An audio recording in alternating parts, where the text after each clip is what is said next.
Awesome, we just finished your skating session. Now, how do we care for these ice skates?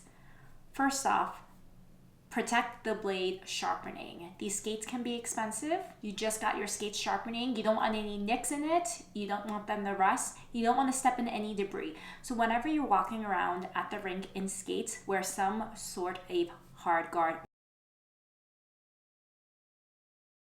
I recommend a high sock in this tight-like material, nice and thin, and it goes above your ankles. Socks that are too thick are not great for circulation and could also be uncomfortable in the skate. My other skating essential are these bunga pads. It's a stretchy material, and this rubber material inside stays put pretty well over your tights. And the purpose of this is to prevent any rubbing of the tendons, especially as you improve in your skating and get stiffer skates. If you tie skates too tight, you can get something called lace bite or tendonitis. After you get off the ice, remember to carefully use your gloves to remove any excess snow.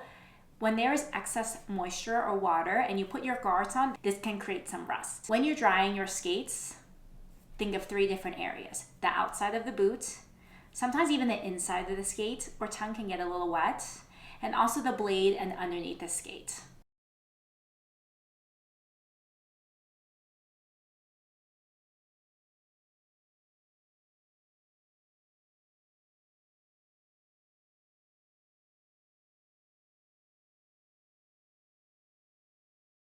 I think a microfiber towel is best, and when you're done, put on the soakers, the soft guards, to absorb the rest of the moisture as your skates adjust to room temperature.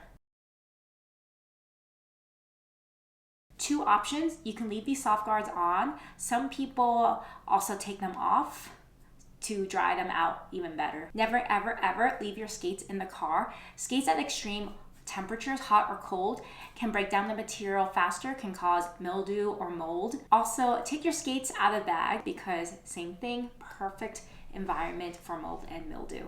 I'm not gonna lie, I have stinky, sweaty feet after exercise and skating, but who doesn't? So I have these deodorizers that I pop into my skates to keep them nice and fresh.